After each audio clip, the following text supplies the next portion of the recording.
Powered by Riverside FM.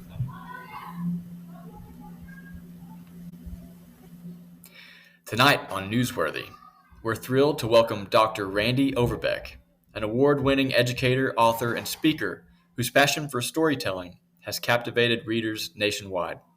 With over 4 decades of experience as a teacher, coach, and school leader, Randy infuses his novels with enigmatic insights into the world of education. He's the author of the best-selling Haunted Shores mystery series, including Blood on the Chesapeake, Crimson at Cape Bay, and Scarlet at Crystal River, which have earned national accolades like Thriller of the Year from ReadersFavorite.com and Mystery of the Year from ReadersView.com. His latest work, Cruel Lessons, kicks off the Lessons in Peril series, blending suspense and mystery in a school setting. Join us tonight as we explore his gripping tales, creative processes, and the inspirations behind his acclaimed mysteries. Tonight on Newsworthy, 2 words with 2 question marks.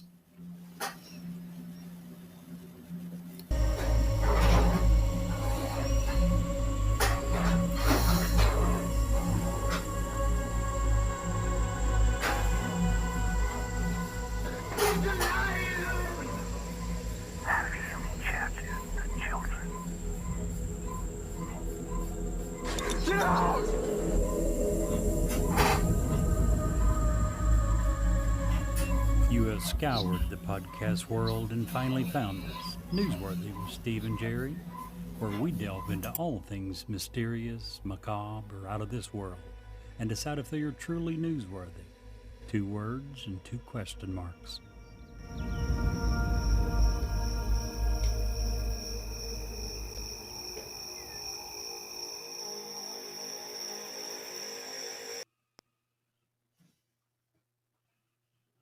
Hi, this is Ed Locke with USA Mortgage.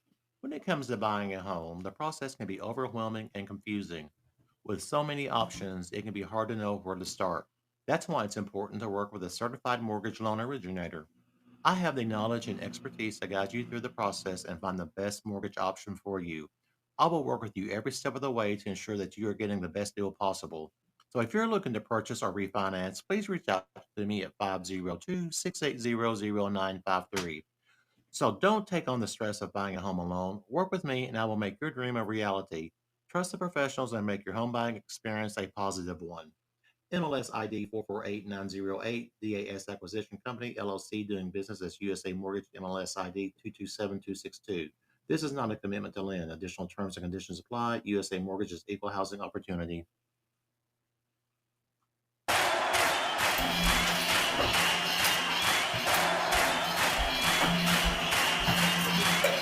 Jerry always makes fun of me because he says that's our favorite part, Brett. He's not here tonight. I know, so we can do it all we want.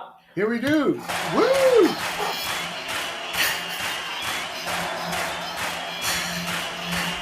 Double shot because Jerry's not here tonight. That's right. You know what is he up to tonight? I'm glad you asked me, Brett. Jerry is so dedicated to this podcast. He is so in tune with this podcast. You know what he's doing tonight? Jerry is taking the night off simply so he can go and have 2 question marks shaved into his chest hair. Oh my God, I can't wait to see it. I cannot wait to see. We're going to need to change our logo to just that, just his chest hair. Yes, I agree. I mean, he was like, Steve, this is the only time they could get me in. Is that okay? I'm like, sure, you can take the night off without pay. That's fine. That's how dedicated he was. Without pay, he's getting 2 question marks shaved into his massive. Like Jerry, when he takes his shirt off, looks like he's still got a shirt on. So that's going to work beautifully for him. We need all of our listeners to just spam the text line to change the logo to Jerry's chest hair. We need everybody to spam. Just go to our website. Yeah, go to our website. Newsworthy with SteveandJerry.com. Hit the contact us button and just let Jerry know how impressive this feat is for him. It's amazing. I cannot wait to see his chest hair. in the form of 2 question marks. I can't either. It's exciting. It I may can't bring wait a to see tear the to my eye. responses. Oh, man. Speaking of things you can't wait to see, I learned what my new favorite hobby in the world is. You know, What's that? I got lots of hobbies. I like panning for gold. I like doing metal detecting. I like hiking and fishing and riding a motorcycle. Here's my newest hobby. I love putting on underwear that are still warm right out of the dryer. The best part about that is running around the laundromat trying to figure out whose underwear they actually are. Could you imagine? Could you imagine? I mean, I couldn't imagine. Oh man, that'd be hilarious. You're just sitting there, and there's some dude like reaches into your dryer, pulls on your drawers, and starts running. I'm sure it's happened before. I'm sure it's happened. Oh man. Oh my goodness. Speaking of tears in your eye, so last night I yanked out a couple of nose hairs just to see if it hurt. Gosh, Yeah, it's so painful. Judging by how fast my wife woke up screaming, I'm guessing the answer is yes.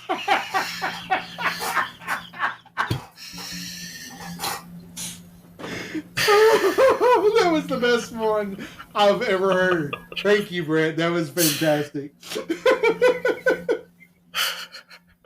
I think the wine helped that one a little bit, just a little bit. What wine? I don't know what you're talking about. Oh man, I've only had one glass. Oh only man, one glass. What? Only one glass. Yeah, you've only had one glass that you've been drinking out of. Right? I mean, that's what I'm saying, right? Oh man, Tonight's episode is so great. We have such a great conversation with Randy Overbeck. Right. What a great conversation! I'm stoked. Yeah, former teacher, author. He puts ghost stories as kind of like a framework for his novels. He's got a few different series that he's gone through. So yeah, I'm super excited to hear about his background. And if you are someone who is looking for a great story to read, one of the best parts about his novels is the protagonist is always someone who does something normal. Typically, a school teacher, something to do with the schools, as he was a former teacher. If you are like me, and those are the kind of stories that you can put yourself into that role, and that makes it better to you, he's going to be the kind of guy you want to read. So I'm excited for that. So you want to get into it? Let's do it. Let's do it. Randy Overbeck is a former educator with over 30 years of experience as a teacher, principal, and superintendent. He is an award-winning author, educator, and speaker, best known for his Haunted Shores Mysteries series, a blend of suspense, paranormal intrigue, as well as social commentary. In crafting the narratives, he extensively researched ghosts, seeking documented evidence of spirits interacting with the living. He met with paranormal investigators, explored actual ghost hauntings, and studied evidence of ghost existence around the world. He even developed a program entitled Things Still Go Bump in the Night, which discusses the actual role of ghosts in our culture. Randy, thanks so much, and welcome to Newsworthy. Delighted to be here, guys. I'm glad to join you. Randy, I'm Steve. That's Brett. I'm Brett. And I'm Jerry. We actually have the full crew here today. Brett there's a reason his name's not on the sign, because he's only here about 50% of the time. I've got 4 girls, 5, 3, 2, and 1. So Whoa. You are one Keeps him brave pretty man. busy. Keeps him very busy, so sometimes I bet has he to does. miss, I bet but, they do. We're glad he's here with us tonight. Man, there is so much to talk about with you and your books and everything that you've done. My first question right out of the gate, though, is because of the genre that you write in, was there something that led you down that, or is that just what you enjoy? I think the latter. Before I began my haunted shore mysteries, I had read several ghost stories from a whole range of authors. But that's not really what did this. And in fact, I have to make a confession on here that when I was working on what was going to become the first book, Blood on the Chesapeake, my original idea didn't include ghosts. So how that happened is happenstance, I think. So I don't.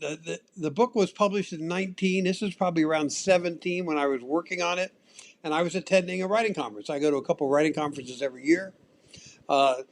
There's one called the Writers Workshop that's in Indiana. This is one I was attending, and what happened was a session. I don't know if you guys have been to those conference, but you know how you go and go. Oh, I want to go to this one. I want to go to this one. I want to go to this one. Right. Well, one of them canceled. Somebody was sick or something. So I'm going, no, well, I'm here. What am I going to do? It turns out that a paranormal investigator group called the Central Indiana Paranormal Society, was doing a presentation. This place is in Indiana. So I went, okay, I'll go. I was so fascinated. I was already in the camp. I was already a believer, but not kind of the same. I was so blown away by their careful scientific approach of how they went about. What they basically told us in the session was how they were tasked to check whether this particular room was haunted. It supposedly had been haunted, and they went through their whole process of how they did this, and I was just fascinated. It kind of led me down the rabbit hole, which caused me to start looking up more and more stuff about how that's done. So, and I ended up deciding, well, I think that's a good, that will add a very interesting layer of intrigue to already a good mystery that I had working in Blood on the Chesapeake. So, and that's kind of how I got started. And then once I went down that hole, I was fascinated more and more by what I had learned. Yeah, the really good paranormal investigators are more scientists than storyteller. Right. That's They right. like we've interviewed several on our program, and they're talking about things that just blows me away, and I'm like, wow, I didn't know that. Very Well, true. one of the things that they inspired me to do, not because they said do this or anything, was I wanted to craft a different kind of ghost story. So I don't know how much you guys read ghost fiction, as opposed to, the greatest hauntings in Ohio or any of those Right. books. Ghost fiction are really it's dominated by two camps of ghosts. On the what I call this is my generalization, but it's basically right. On one end, at one extreme, you have what I call the Stephen King version, which is the ghosts are horrific and terrible and scare you to death and keep you up all night stuff. On the other end of the spectrum, I have what I call Casper the Friendly ghost stories, where the ghost is a friendly ghost, or it's my grandmother's ghost that lived in this house beforehand, and she helps me solve mysteries, usually in the cozies. What I learned first from these guys, but later through a lot of research, is neither one of those two have any basis in reality. None. There's virtually very little evidence of either of those kinds of ghosts. So, what I strive to do in my books is only have ghosts do what's been documented scientifically by other groups. They don't solve mysteries, they don't whisper sweet things. Everything is, as close as I can in fiction, I try to keep it parallel to what has been documented by experts like the ones I'm talking about, Central Indiana Paranormal Society. Right. All Awesome. of the fiction books that I enjoy are rooted in just enough truth that I can put myself in that situation. So I think that's a perfect way of doing it. Absolutely. And what I found Question. is there are not many ghost stories like that. So I'm trying to find a niche that people can respond to. And I will tell you that I've had a lot of people read my books who are not believers. And by the time they're finished, they won't say they're won over, but they're at least willing to suspend their disbelief, which is kind of what I'm aiming for anyway. Sure. That's awesome. So, question for you: why coastal towns? What draws you to those settings for your ghost tales? There's a lot of great coastal ghost stories. That's kind of part of it. But to be honest, Okay. what again, this was more happenstance than planned. Um, what really happened was that my wife and I had been vacationing on the eastern shore of the Chesapeake Bay. I Okay. don't know if you guys know that or have been Sure. there. Live close to It's it. I when I talk to my audiences, which I have another speaking engagement tomorrow, I talk about and I ask them who's been there, and hardly anybody. Like I might have 30 people in the audience, and 2 people have been there. It's one of the undiscovered gems in the United States, especially in the fall or the spring. And we just love this place. And I went, this would be a great place to set a murder mystery. I started studying the area, and I learned layers of culture that exists in that area and incorporated all of that into the story. So once I kind of had that. My wife and I were talking about this, and we went, okay, well let's stay with shore town. So and then it was kind of like, okay, well, how do you get to the next step? Crystal River, Cape May, which is the second book in the series, Right. was a town that we literally accidentally discovered because my niece was married in Avalon, which is right next door to Cape May. And I had never been to Cape May. And I was so fascinated by the ghost history of the town and the ambiance of the town. I'm going, well, this will make a perfect second book. So from there, we kind of said, okay, well, since we got haunted shores mystery, we need to find shore resort towns. And each one after that was rather meticulously sought out and planned. The one in Florida, I looked at 4 different towns before choosing Crystal River. And the one that just came out last month, 3 weeks ago, Red Shadows at Saugatuck, the same way. When I wanted to take the story to Michigan, I looked at different towns in Michigan before I settled on this one very small, very quaint town on the shore of Lake Michigan called Saugatuck. Each of Interesting. those towns I picked, when I go to audiences, hardly anybody's been to Cape May or Crystal River or Saugatuck. So my book provides a window into this really interesting, out of the way place that I found fascinating, and I think other people would as well. All right. Interesting. So, go ahead, There you Brett. go. As a former educator, which Brett actually has been a teacher, um, how do your experiences in the schools influence the characters and settings with your books? Because Well, it has to take a life of its own. it does. And the first thing I will say is that in my real life, I spent 40 years in education as a teacher, a college professor, and as Jerry was mentioning, as an administrator. In fact, I ran school districts for 28 years. Saw lots of really dedicated people making a difference in kids' lives, and all my heroes have really all been teachers. So when I decided to write fiction, I said, well, first thing, my heroes are going to be teachers, and in each of my 6 books, soon 7, the main protagonist, the hero, is a teacher or in one case an administrator. So that forms the backbone of my book, and in each one of the books, schools are kind of where the story jumps off of.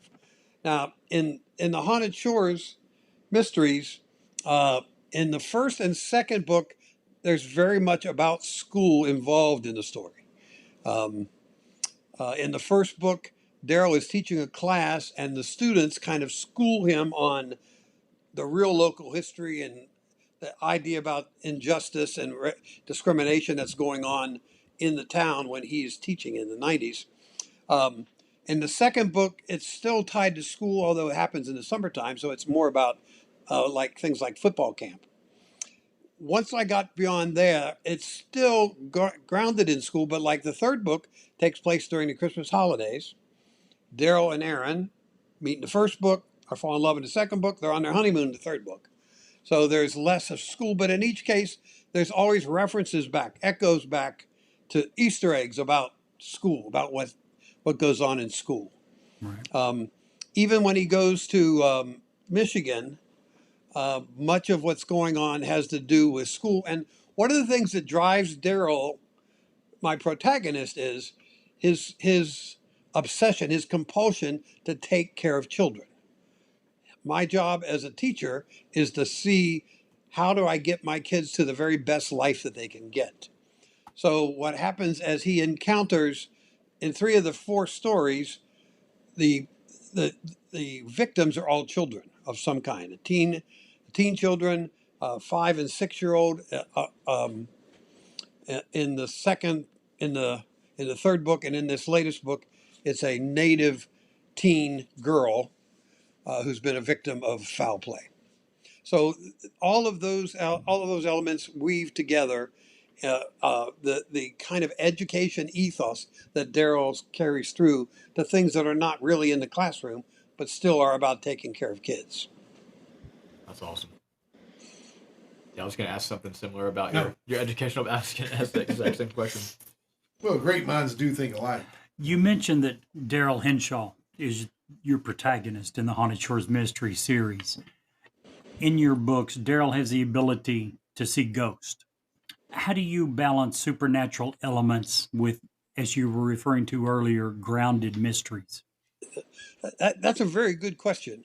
The way I have tried to approach it is kind of like this: that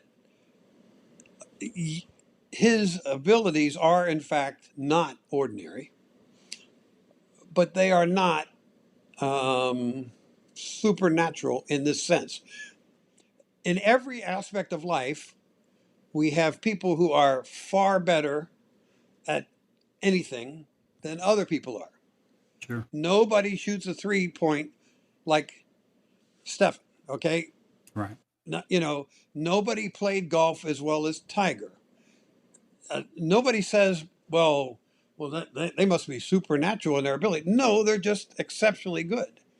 So what I try to have Daryl couch as, in terms of the instigating incident that starts this off, which is related in the first book, something in his life triggered something that activated his ability to do that. I honestly believe that there are people like Daryl who are at least more susceptible to seeing ghosts than others. Daryl doesn't always see ghosts in all the stories. He only sees ghosts when the ghosts want to be seen. That's part of the thread of the narrative that I try to carry through. So, to me, Daryl's ability, and incidentally, in the 4th book, his 5-year-old son Leo has inherited that ability, Nice. which makes for very interesting storytelling. That ability is not unrealistic. In fact, it is especially realistic because it's just carrying to the extreme skills that other people have, but not quite as well. I love that answer. And by the way, Steve, he just described Aunt Becky. Oh, absolutely, to the T. Steve has an aunt that's almost to a T what you just described. Not exceptional. She's not the best in the world, but a far more attuned sense of what we're describing. If she would have had a mentor or attended some sort of training, she would have been world famous because of how sensitive she is to certain things. I have no doubt. And my answer when I do a lot of speaking engagements, I do you mentioned, Jerry, the program that I put together called Right. Things Still Go Bump in the Night. I've delivered that about 150 times all over the United States, and Wow. I will often get skeptics that will throw hard questions at me, and my answer is, well, why should it be any more surprising that there are people with that special ability than any other special ability that we honor and say, wow, Absolutely. nobody throws a fastball like that guy. I mean, Sure. he's one of 5 people in the whole world that can throw a 103 mile an hour fastball. Okay, well, I don't see that as any real difference than Daryl's able to see some things that other people standing around him can't see. Sure. Do you use? I know you mentioned that you heard the was the Indiana Ghost Hunters. Central Indiana Paranormal Society. So, do you use them as like a resource? Do you reach out to some of these people and ask them questions as you're writing just to get feedback on certain things, or do you just mainly go off of what they had presented in that initial presentation? No, I mean, I don't ask them to vet my writing, but I use what I learned from them and several other groups that I have read about or talked to or been with to make sure that my writing continues to stay grounded in what they are saying. Um, I, I do have many sources check my writing to make sure that it's accurate. The ghost part is so tightly, such a tight part of the story. I'm cautious about unwinding it because the story would tend to fall apart, I think, if I did that. So Right. Sure. I like to stay in control of that myself. And part of it, I think, Brett, is that even though I have talked with a number of people, I don't have any trusted colleagues that I could pick up the phone and go, hey, I want to do this. Does that work? I try to Yeah. I try to cross my work against stuff that I have read that's been validated Right. that actually happens, and then make sure that there's a connection between that. I got you. So to change gears for a few minutes, I have I have one specific question for you, and then a couple that I ask all the writers that come on the show. So the one question I have specific for you is: you host the podcast "Great Stories" about great storytellers. What is a backstory of a great storyteller that kind of blew your mind that you had no idea and you didn't see it coming? Spill the beans. Okay, I'll be happy to. This is actually I give a very abbreviated version of this in my presentation. Things Still Go Bump in the Night as a way of introducing the podcast. The podcasts, incidentally, are very short. The podcast episodes about 10 to 12 minutes about. And basically, what I do is I take either authors, directors, or poets that people know about. Either they know about because they learned about them in school, somebody like Ernest Hemingway, or they know about it because they've read all this stuff about him. So one of the examples that I've given is John Grisham. Now, the story that I tell Love Grisham. both in the podcast and on my thing is this. So I don't know if you know John Grisham's first book, A Time to Kill, which One of my was favorite. published in 1989. And when John was writing that book, he was at that time a very busy individual. He was a full-time lawyer, and he was also a member of the House of Representatives. But I didn't know that. he told us at a conference that he was observing a rape trial, and no better way to describe it, and the writing bug bit him. And he came up with the idea of this book that would eventually became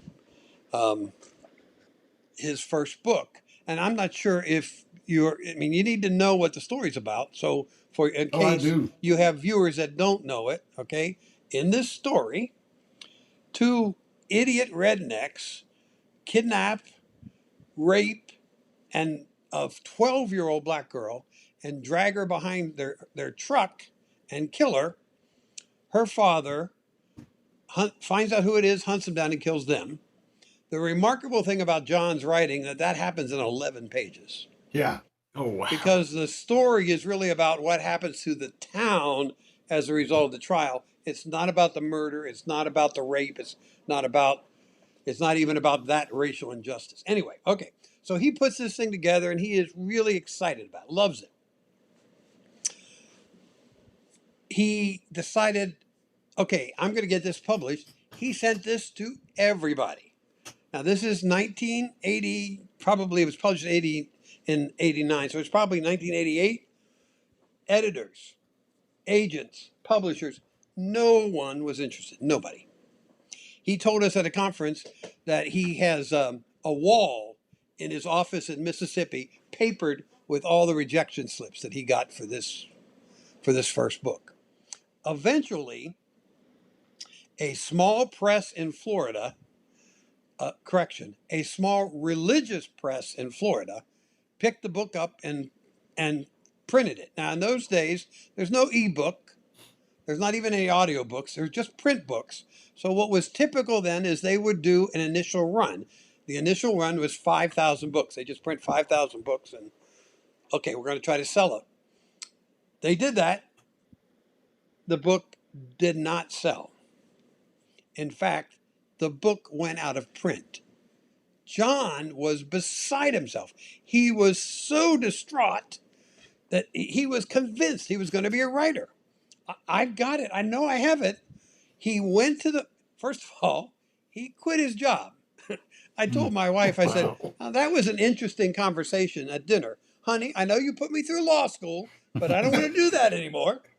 He went to the publisher. He picked up boxes of books and stacked them in his trunk. And then he drove around the South from small town to small town and went to these independent bookstores and said, "Look, just put 4 books up. If they sell, send the money to the publisher. If they don't sell, I'll come back and pick them up." Now that's commitment.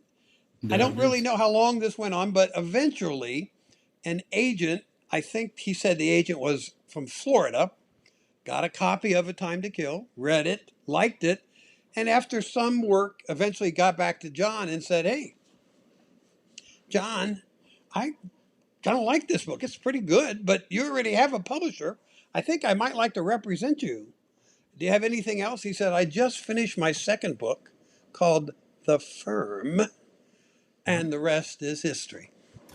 John Grisham is one of my favorite authors. I've read all of his books. And it's a very niche. You have to enjoy that kind of reading because Right. it can be kind of laborious if you don't find courtroom drama enjoyable. Apparently, a lot of people do. He's Man, an it is extremely fantastic. popular He's so author. good at it. He too. really is. Yeah, but, And but one The of the Firm is one of my remarkable things, least favorite books. well, one Do of what? the remarkable things about John's books are that they are all, like my books are all circle around school. His books all circle around the courtroom, but they aren't all the same. Right. He's been able to come up with very different stories that Yeah. have some kind of courtroom as the essence of, or lawyer work as the center of the story. So, what is or who is, other than Randy Overbeck, who is your favorite author?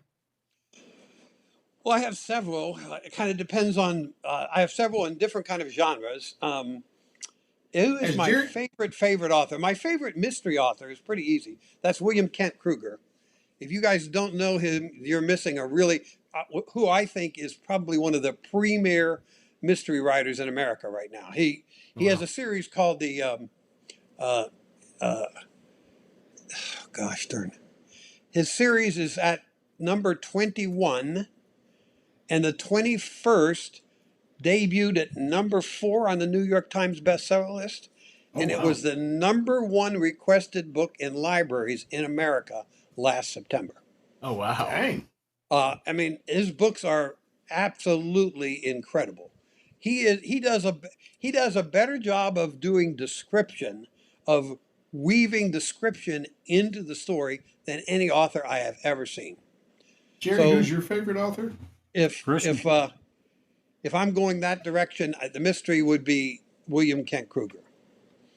Well, you, Brett. Who's your favorite author? Oh yeah. Here, let him. He's got a couple more. Oh, No, go no, ahead. that's I'm right. sorry. Well, I also like a lot of historical, and thrillers. And in that case, my favorite author would be Ken Follett. If you don't know Ken Follett, he wrote Pillars of the Earth, the most successful historical novel ever written. And it's to tell you how well this novel is written. The topic would not seem like it's interesting at all. It's the story of the building of a medieval cathedral. Oh, wow. It doesn't sound great, does it? But I'm telling you, the book is absolutely fantastic. So Nice. fantastic, he is now on the 6th sequel, I think, 5th or 6th Oh sequel. wow! Gosh. It is absolutely fascinating. It's really great. Interesting. Now, what was your favorite, Brett? So I'm a big sci-fi fantasy reader. So I would I grew up in the early 2000s. So J.K. Rowling is obviously up there as far as authors, but I won't use her since she's used so much. My favorite's probably Pierce Brown. He's written a series called Red Rising. And it's a sci-fi genre, but he kind of ties in some like Roman culture, and then he also ties in some fantasy aspects as well. So yeah, I would have to say him. And for me, I love Grisham.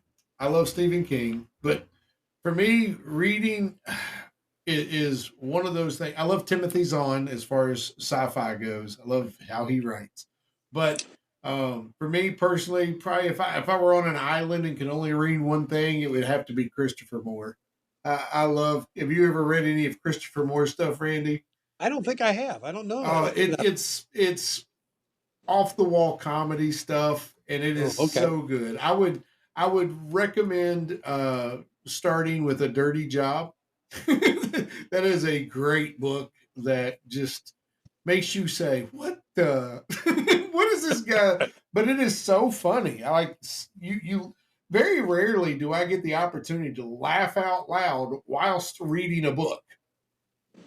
That just doesn't usually happen. So, anywho, so do you, as an author, do you are you concerned at all with AI and how this is the second question I always ask everybody that comes on. AI is very prolific, and getting better every day. But as an author, does that concern you that it's taking over your craft? Um, yes, it definitely concerns me. I don't know if any of you saw any of the YouTube video of the authors testifying in front of Congress about this particular issue. Did you see that? They're best-selling I authors. did Were not No. know. um, trying to think of who the authors were, and the I I have several concerns. My first concern is that I don't know if you're aware of this, but what AI companies are doing is they're going out to foreign pirating sites to get John Grisham's book, to get David Baldacci's latest book, without ever paying for it, without Oh, ever giving any copyright recognition to them, and they're pulling that into the computer to train the AI. The one part of my concern is I don't think anybody's going to go out there and grab Randy Overbeck. He's not famous enough to, but instead of acknowledging and asking authors, can we use your work to help train our computers? None of these companies are doing that. Their answer is it wouldn't be financially feasible, but then they turn around and say that they expect to make billions from this product when they're Right. finished. And then the other part is, will AI be at the point, will it would be able to create the kind of writing that real authors like myself do? I don't believe that. From what I've read, that it's not that. It may well come to that at some point, but it is not. It certainly hasn't risen to that particular area. What's happening now is authors are getting bombarded with AI re, um, promotion quests. People who have said they've read your book and they talk about, oh, I was so impressed with this and this and this and this. And what we're finding is these are just AI bots that somebody's created that goes in and gobbles up the blurbs from the internet and stuff and then feeds it back and then says, oh, we'll do this for your book. We'll do that for your book. Right. Even though yeah. I'm not an indie author, I get those all the time, even though I'm published by a publisher. Doesn't make any difference. I Wow. worry about that as well. Well, I'm a realtor by trade, and I also work for a nonprofit, but I would venture a guess that 50% of the jobs within the nonprofit could easily be done within a couple of years by AI. Data entry, scheduling, all of that stuff is going to be taken over by AI. It is a very real thing, and that's why I like to bring it up. Not to bring up negatives, but it is something that authors with real legitimate talent. It takes a lot to write a book, and and It and does. to be able to weave those stories seamlessly and to do what you do is a huge deal. But um, I just worry so much that even on the internet today, you don't. It's really hard to distinguish what's an actual person speaking to you or a digitally generated whatever. Well, and I mean, one of the problems that Amazon has created, which is it's created an opportunity and a problem at the same time, is uh, anybody can put anything together, call it a book, and find somebody to do a cover for it and put it on. So for a reader, it becomes next to impossible to sort out some quality work from slapstock work. Um, I don't know if you know this or not. This is another presentation I do. In 2023, which is the latest year that we have accurate data, there were 4 million new titles released in the US. 4 million. Wow. Okay, now just to give you that There's no impression, way. so I'm assuming that those numbers up now, but 23 is the latest one. My book was released, my latest novel was released on July 23rd, 2025. On that day, if you were just a reader trying to find something, there were 11,000 new titles that hit the market just on that one day. Okay, now what Wow. does that have to do with AI? What I fear is AI will triple that number, quadruple that number. Mm-hmm. It's very hard for a reader to work through the tsunami of books that are coming at them now to find something of quality. And when AI adds to that, it's only going to make the thing way worse. One of the things I'm afraid of is that people will get overwhelmed and they'll retreat from reading into something else, because I can't tell you how many readers I've said where they picked up a book off of Amazon because it had, quote, a great description, and they go reading it and going, I found 50 mistakes in the first 10 pages. I'm going, Mm-hmm. yeah, well, that's Right. part of the problem. One thing I'm noticing, like I'm a newer reader, I guess, but a lot of people who read, they go to these like social media or YouTube channels or personalities. They call it like what, book talk, but Yeah. they go to them because they're reading like books all the time. They're having authors on and things like that. So they go to them to get their recommendations. Yeah, because like you said, there's too many titles to just sift through. I mean, if like 4 million a year, you're never gonna be able to sift through all of that work. So like you said, the good authors are getting kind of Buried. overshadowed in that. Yeah. Yeah, We're just a getting drop in buried the in the bucket. process. Right. Some of your books also tackle real world issues. You were talking about Grisham earlier. Some of your books also tackle real world issues similar, like racial injustice, Yeah. missing indigenous women. Why is it personally important to you to incorporate some of those themes into your stories? Well, thank you, Jerry, for asking that question. I think that that's part of the educator in me. That that of course, when people pick up my book, I want them to have a good time. I want them to enjoy the puzzle, the whodunit, all those aspects. But I want them to walk away with the reading with at least some new knowledge. Another uh, really great mystery writer told me once that she said, nonfiction is about reality, fiction is about truth. So I work really hard so that um, my books, each of the last 5 of my books, all have some kind of focus on a pressing social issue. I try to do it in a way that I won't say it avoids controversy, but it diminishes controversy.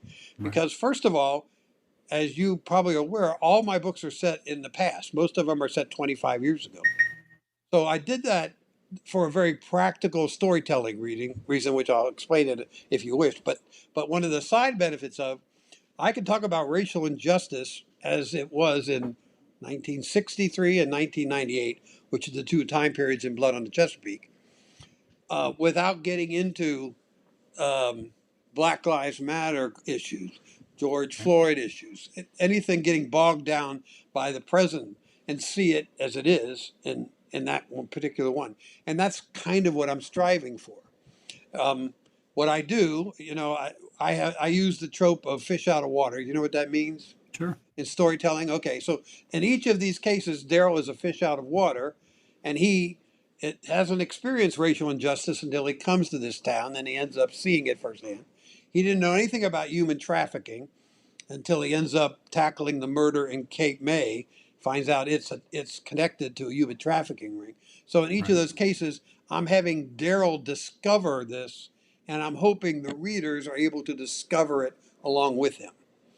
It's not a matter. I'm not out to convert people, but I'm out to inform people and let them kind of make their own choice once they get there. I am most happy if people walk away from my book and go, man, I didn't know things were that bad about human trafficking. I didn't know every 5 minutes a girl in America gets abducted in human trafficking in this country. If they Right. remember some of those pieces, then I think I've done my work, and it's part of the educator in me. My educator in me says my job is to change people, help change people's understanding of the world, have people have a broader perspective of what things are like, and I'm hoping that part of the books do that. Right. I think you do an excellent job of that, by the way. Yeah, absolutely. And what better way of doing it than bringing it through somebody who's relatable, who, is in a job that any of us could. I mean, Brent used to teach. That's not a superhero. That's not a Jack Reacher. That's a legitimate person that anybody could be or have friends with, someone who is a regular dude for all intents and purposes. Well, like you Yeah, said, the purpose of like every story, he's trying to help these kids. I mean, what normal person doesn't want or can't relate to just wanting to help out some children? many of my readers have told me that they had a teacher like Daryl. They knew somebody in their experience that was like Daryl, and they can relate to the characters in my novels. So that's a really important. That's very important to me for them to be able to do that. And I Very tell you what, nice. I had some really great teachers in growing up, and I just want to shout out to a couple of them because without them, I wouldn't certainly be the person I am today. And that's Mr. Kaywood, who was uh, I don't know why he taught high school other than because he loved it, because he was so far above all of us, and he didn't mind showing it, and but not to be braggadocious, but to teach you something, to teach you that there's value in being smart, if that makes sense. When you're a Yep. dumb high schooler, sometimes you don't realize that there's a legitimate, tangible value to having intelligence. Right, because it's not cool to care. Right. It's not cool to learn. And when you go in there with that attitude, which I did because I was that dumb jock slash wanted to be popular kid who didn't care about school, for him to show me that, you know what, it's okay to be dumb, but I'm going to put you in your place with your stupidity, or you can be intelligent and stand with you. That was a Yep. huge thing for me. And I've often told Jerry, Jerry just he's probably going to shake his head. Mr. Smalley, my math teacher, gave me something that I never had. And probably it was a bit late, but it was the first opportunity that I ever had to understand math. I went my entire school career lost in math, just like, Yep. oh, what the heck? I don't get it. Because there are people like my son Joshua who read numbers like he reads a book, just brilliant with math. Me, not so much. And it was until my junior year that he said, "You really struggle with math." And I'm like, "No kidding." He's like, "Let's figure this out." And he took the time, and we realized for me to understand math, all I had to do is put dollar sign on it, make it look like money, because I understood money. I had a job, I was working, I was poor as junk. So shout out to those two teachers in particularly because they really helped me. Teachers who care can make such a difference. Absolutely. I They can't. really How can. many teachers did I have that didn't take the time to say, "Hey, you really struggle in math"? We'll pass you anyway. Right. Randy, we don't have a lot of time left. I have a question for you. Okay. If you could investigate only one real life haunting for a future book, one, what would it be? Ooh, that's a very interesting question. I've done several ghost tours. Like I said, I've participated with paranormal investigators. Um, oh, it would have to be a haunting of a school. In my presentation, I'm sure you know about this, about the haunted elementary school in Cork City, Ireland. And I am sure that's not alone. There are other older schools that have hauntings as well. So if I knew of one that was going to be someplace where I could actually get there and do it, I'd love to investigate that. And even if it's not on a shore town, I'd probably move it and figure out some way to include that. I'm often in. I've helped build 6 schools in my career, so Nice. I am not an architect guy. That's not me, but I'm impressed by architecture. And in the first book, Blood on the Chesapeake, it was actually partially inspired by a particular school building, not a haunted school building, but this school building had something I had never ever seen on a school building anyplace anywhere else. It had a widow's walk. You know, I'll be darned. up above the parapet there is a widow's walk. Right. And in Blood on the Chesapeake, I put one in my story. And in Blood on the Chesapeake, that's where he gets lynched, is on the widow's walk. So Wow. I'm fascinated by buildings in general. So if I was able to learn of one, I would probably gravitate that way. Good answer. I love that. Awesome.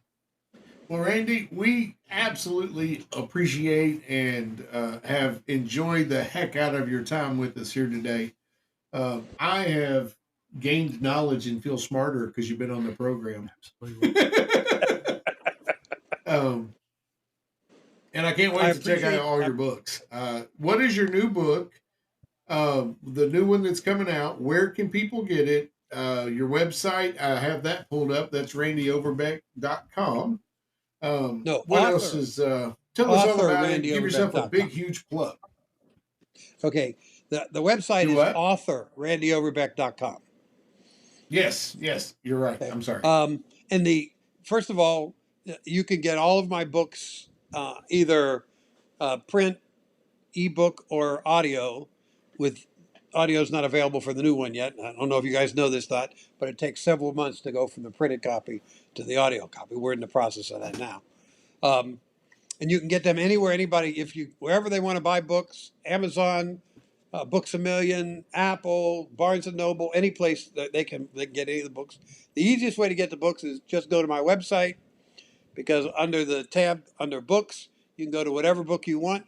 I've got a one-click one that takes you anywhere you want to go, any place that has the book.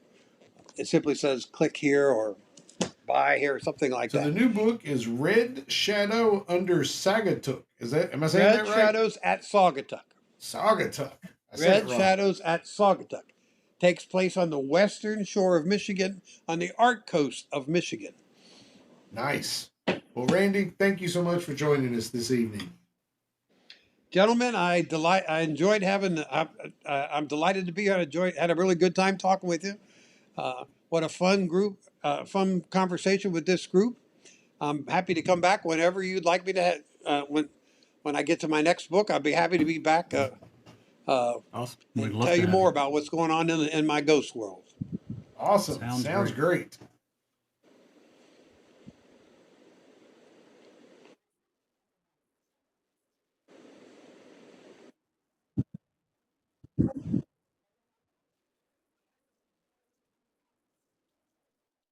I was a little concerned because my internet, I have Spectrum, and my internet sometimes is slow. It's not ever out, but sometimes it can be slow. And mine just said, trying to reconnect. Make sure. That was an interesting episode, but our journey isn't over yet. If you stay tuned, we have an exciting bonus story coming up after this commercial break. Hi, this is Ed Locke with USA Mortgage. When it comes to buying a home, the process can be overwhelming and confusing. With so many options, it can be hard to know where to start. That's why it's important to work with a certified mortgage loan originator. I have the knowledge and expertise to guide you through the process and find the best mortgage option for you. I will work with you every step of the way to ensure that you are getting the best deal possible. So if you're looking to purchase or refinance, please reach out to me at 502 680 0953. So don't take on the stress of buying a home alone. Work with me and I will make your dream a reality. Trust the professionals and make your home buying experience a positive one. MLS ID 448908, DAS Acquisition Company, LLC, doing business as USA Mortgage, MLS ID 227262. This is not a commitment to lend. Additional terms and conditions apply. USA Mortgage is equal housing opportunity. If you would like to share suggestions for future episodes, an intriguing ghost story, or simply tell us how much you love or hate us, please get in touch with us. You can reach us via email at newsworthywithsteveandjerry@gmail.com or send us a text at area code 540-709-1318. And now, back to the story. Brett, I got a great one for you tonight, brother. I'm excited. A 375-pound black bear was drowning beneath the Talek Bridge in South Lake Tahoe, sedated, thrashing, and sinking fast. The crowd stood helpless on the shore until a man visiting from Russia, Ivan Stepanov, ripped off his shoes and dove in. The bear had wandered into a neighborhood and had been tranquilized by wildlife officers. It stumbled into the frigid lake, and now, with the sedative kicking in, each stroke grew weaker and weaker. Ivan swam hard, wrapping his arms under the neck and holding the bear's head barely above water, whispering in Russian to keep it calm. Inch by inch, he guided the bear toward the shore, where officers finally from the shoreline were able to help wrangle it onto the shore, where they tagged its ear, checked its vitals, and later released it deep into the Sierra Nevada wilderness. Asked why he risked his life, Ivan simply shrugged and said, "In my country, we say a man's strength is measured by who he chooses to protect, even if it has claws."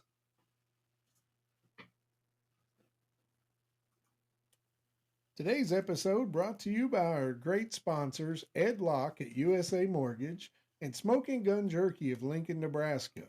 Use code CRYPTID10 for a great discount.